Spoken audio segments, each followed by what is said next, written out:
വർക്കി എന്തിനാ ഇപ്പൊ ഇങ്ങോട്ട് വന്നത്? അപ്പനെ കയറി പേര് വിളിക്കരുത് കേട്ടാ. ഭാര്യയുടെ അപ്പനെ സ്വന്തം അപ്പനെ പോലെ കരുതിയും ബഹുമാനിക്കുകയും വേണം. കാണുമ്പോ ഞങ്ങളുടെ മുറേ സ്തുതിയും തരണം. സ്തുതിയല്ല, തൊഴിയാതെ എനിക്ക് തരേണ്ടത്. എന്തായാലും പറഞ്ഞ ഇങ്ങോട്ട് വരരുതെന്ന് പറഞ്ഞിട്ടില്ലേ? എന്ന് പറഞ്ഞാ എനിക്ക് എന്റെ മോളെ കാണാതെ പറ്റുവാ. നീ ഒരു അപ്പനാവുമ്പോഴേ നിനക്ക് എന്റെ വിഷമം മനസ്സിലാവത്തുള്ളൂ കേട്ടാ. അപ്പനാവാൻ ശ്രമിച്ചാൽ ഞാൻ തട്ടിപ്പോകുന്നുള്ളത് എനിക്ക് അറിയില്ലല്ലോ വർക്കി. അമ്മായിയപ്പ നിനക്കെന്താണ് ഒരു വിരളി? നീ മേടിക്കണ്ട കേട്ടാ. കൊന്തയെടുത്ത് ഞാൻ അകത്തിട്ടിട്ടുണ്ട്. ഇതാണോ ഇനി നീ എന്റെ മാത്തോട്ടം സൂക്ഷിച്ചു നോക്ക്. ഒരു നമ്പൂരിയുടെ മോറില്ലേ? ഓ, മാഡം പറ്റിയ എത്ര മേക്കപ്പ് ചെയ്യാൻ അൽസേഷൻ പറ്റിയാക്കാൻ പറ്റുമോ? എന്താണ് പറഞ്ഞത്? കുന്തം. ആരാ അത്? ഈശോ. എന്താ? അതെ, ഈശോ. ഈശോ വാസ്യോപനിഷത്തും മുണ്ടകോപനിഷത്തും തൈത്തിരിയോപനിഷത്തും ഹൃദയസ്ഥമാക്കിയിട്ടുള്ള ആളാ. ബഹുപണ്ഡിതനാ. ഞങ്ങ ഇത്തിരി പടിഞ്ഞാറുള്ള നമ്പൂരി നായന്മാരാ. അക്കാര്യത്തിൽ ഒരു സംശയം വേണ്ട കേട്ടാ. ആള് വലിയ ഭക്തനാ. ഇവിടെയുള്ള സ്വാമിയെ കണ്ട് അനുഗ്രഹം വാങ്ങാൻ വന്നതാ. ഞാൻ പറഞ്ഞു ഇപ്പൊ പറ്റില്ലാന്ന്. പൊക്കോളൂ, പൊക്കോളൂ.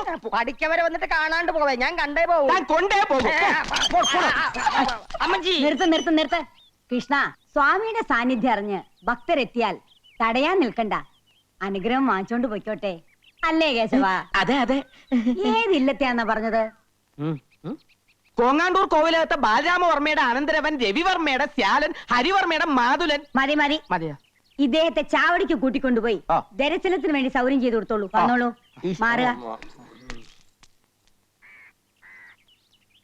അമ്മച്ചി പറഞ്ഞല്ല, പിന്നെ എന്താണൊരു താമതം?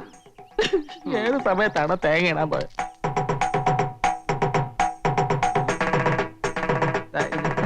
ഇതേത് യുഗാണ്? ഇത് ഞാനാണപ്പ അപ്പന്റെ മകള് കൊച്ചു ത്രേസ്യ. എന്റെ മാതാവേ, ഇതെന്നാ കോലമാണ്? കോലോത്തത് നൃത്തബാല നടക്കാൻ പോണോ മകളെ? ആവേശാനന്ദ സ്വാമികളുടെ വേഷത്തിലിരിക്കുന്നത് നസ്രാണി പെണ്ണാണെന്ന് അറിഞ്ഞാൽ നൃത്തബാലയല്ല, മുത്തശ്ശിയുടെ സംഹാര താണ്ഡവം ഇവിടെ നടക്കും. താണ്ടോ? അതെന്താണ്? ഉണ്ടയാ? അയ്യോ, അപ്പനും മോളൊന്ന് ശബ്ദം കുറച്ച് സംസാരിക്കാൻ. പെണ്ണായി പറന്നിട്ടും സ്വാമികളായി ജീവിക്കാനാണപ്പാ എന്റെ വിധി. ഒരു സ്വാമിയായി ജനിച്ചിട്ട് പെണ്ണായി കഴിയുന്നതിലും എത്രയോ ഭേദമാണിത്, അല്ലേ? നീ താടിയും മുടിയൊക്കെ എടുത്ത് മാറ്റി. നിന്നെ ഞാനൊന്ന് ശരിക്ക് കണ്ടോട്ട് മകളെ. അപ്പനും മോളും കൂടെ എന്നെ കൊലക്ക് കൊടുത്തേ അടങ്ങുമല്ലേ? ഇങ്ങോട്ടാരും വരൂല്ല മകാനെ. വന്നാൽ ആര് സമാധാനം പറയും? കർത്താവ് പറയും. കർത്താവ് താടി എടുക്കാൻ പറ്റൂല. അയ്യോ, എന്റെ അപ്പന്റെ ഒരാശയല്ലേ. നിങ്ങൾ ആരാണ്ടും വരുന്നോന്നൊന്ന് നോക്കിക്കോ പ്ലീസ്. അപ്പോഴേക്കും ഞാൻ ഇതൊന്നും എടുക്കട്ടെ. മകളെ ഇങ്ങോട്ട് പോകുന്നേ പിന്നെ ഈ അപ്പന് ഒരു മനസമാധാനോ ഇല്ല. ഈ വർക്കിക്ക് ആണും പെണ്ണുമായിട്ട് ആകെ കൂടെ ഉള്ള സമ്പാദ്യമാണ് ഈ നിക്കണത്. അപ്പനെന്തിനാണ് ഇങ്ങനെ വ്യാകുലപ്പെടണത്? ആൾമാറാട്ടം നടത്തി ഇങ്ങനെ എത്ര കാലം ജീവിക്കും മകളെ? ഇങ്ങനെ ജീവിക്കണതിലും ഭേദം ചാകണതാണ്.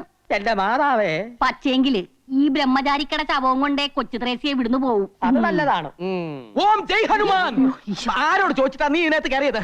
പാലൊക്കെ ഞാൻ കൊടുത്തോളാം, നീ പോയേ. അതെന്താ? ഞാൻ സ്വാമിക്ക് കൊടുത്തതിന്റെ കുഴപ്പം? സ്വാമി ഇപ്പൊ ശീർഷാസനത്തിൽ നിൽക്കുക. മാത്രമല്ല അങ്ങനെ പെണ്ണുങ്ങളുടെ കയ്യിൽ നിന്ന് പാല് വാങ്ങി കുടിക്കണം. നീ പോയാലാ പറഞ്ഞ അങ്ങോട്ട്. ആ പെണ്ണ് കണ്ടിരുന്ന ഈ രണ്ടിന്റെ ശവം ഇവിടുന്ന് കൊണ്ടുപോയാൽ അങ്ങനെ ഞങ്ങൾക്കടെ ശവം എടുക്കാൻ ഒരു നായും മറന്നിട്ടില്ല. ഒരു മാസത്തെ സമയം നിനക്ക് തരണം. എന്തിന്? ഈ വേഷം കെട്ടും ബ്രഹ്മചര്യവും മതിയാക്കി നീ ഒരു യഥാർത്ഥ ഭർത്താവാകണം, മനസ്സിലായ? എന്നിട്ട് എന്റെ മകാൾക്ക് വിശേഷം ഉണ്ടാക്കണം കേട്ടാ. അതെന്ത് വിശേഷം? അത് മകാള് പറഞ്ഞു തരും. അതെന്താണ്? അർഹതത്തുള്ളി അമ്മ ഇങ്ങോട്ട് വരുന്നുണ്ട്. അങ്ങോട്ടല്ല, ഇങ്ങോട്ട്. മകളെ, മകളെ,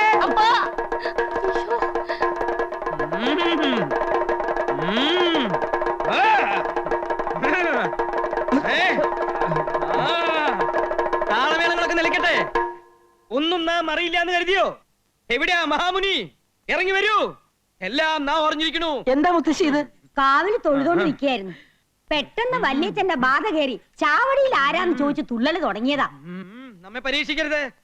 ഇറങ്ങി വരാനാ പറഞ്ഞത്. നമ്മെ കബളിപ്പിക്കുകയാണല്ലേ? വന്നിട്ട് ദിവസങ്ങളായി അറിഞ്ഞു. നമുക്ക് സന്തോഷായി. ഒരു മഹർഷിയുടെ സാന്നിധ്യം ഈ കോവിലത്തെ പരിശുദ്ധമാക്കിയിരിക്കണു. നമ്മുടെ എല്ലാ അനുഗ്രഹങ്ങളും ഉണ്ട്. വരിക, അനുഗ്രഹം വാങ്ങിക്കൊള്ളാം. വരിക.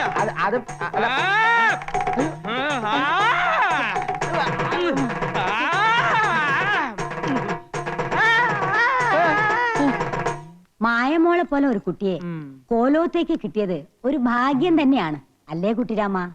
സംശയം എന്തിരിക്കണു? പക്ഷെ ഭാഗ്യം അങ്ങോട്ട് നിർഭാഗ്യാവോന്ന് എന്റെ പേടി. അതെന്താ നീ അങ്ങനെ പറഞ്ഞത്? കുട്ടികളല്ലേ, നമ്മൾ എത്ര സൂക്ഷിച്ചാലും ഒരു നിമിഷം മതി എല്ലാം തകരാൻ. വേറെ ഏത് പെൺകുട്ടിയാണെങ്കിലും ഞാൻ പേടിച്ചേനെ.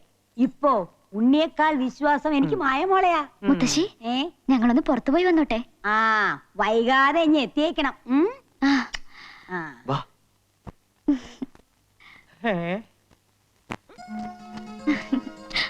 വേഗം വാ, വല്യമാവും പാര പണിതിന് മുമ്പ് നമുക്ക് പോവാം.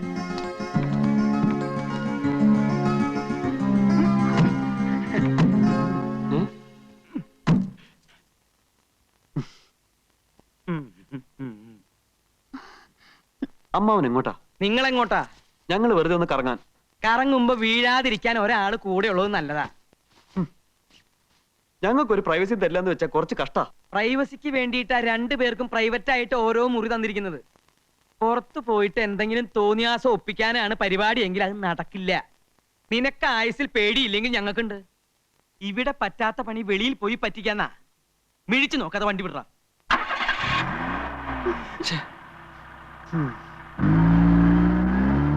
ഞാൻ ഇന്നലെ ബാങ്കിൽ വന്നിരുന്നു.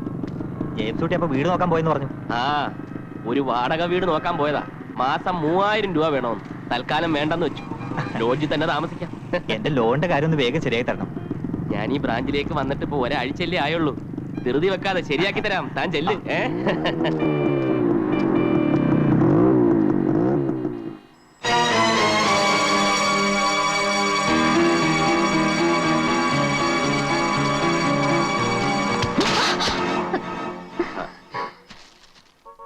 സോറി. It's alright.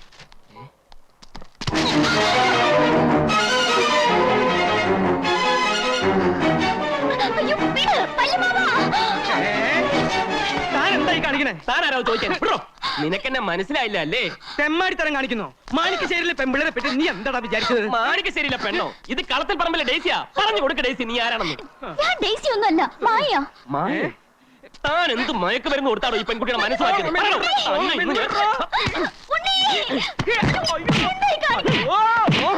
എന്താ? എന്ത് പറ്റി അമ്മാവ? എന്തിന്? കാര്യമുണ്ട്. എന്ത് പറ്റി മായ? ഇയാളെന്റെ കൈക്കേറി പിടിച്ചു. പിടിക്കും, ഇനിയും പിടിക്കും. പിടിക്കാൻ എനിക്ക് അധികാരമുണ്ട്.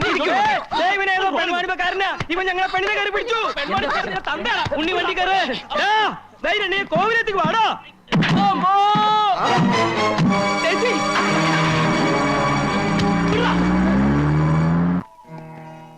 നേരെ എത്രയായി? ആ കുട്ടികളെ ഇതേവരെ കണ്ടില്ലല്ലോ. നല്ലൊരു ദിവസമായിട്ടെ ആ രാമനും അവരോടൊപ്പം കളിച്ചു നടക്കായിരിക്കും. കളിക്കട്ടെ മുത്തശ്ശി, തമ്പുരാൻ അതിന് വലിയ പ്രായം ആയിട്ടില്ലല്ലോ. ഇന്നത്തെ വിശേഷത്തെ കുറിച്ച് അവരാരും ഓർത്തിട്ടുണ്ടാവില്ല.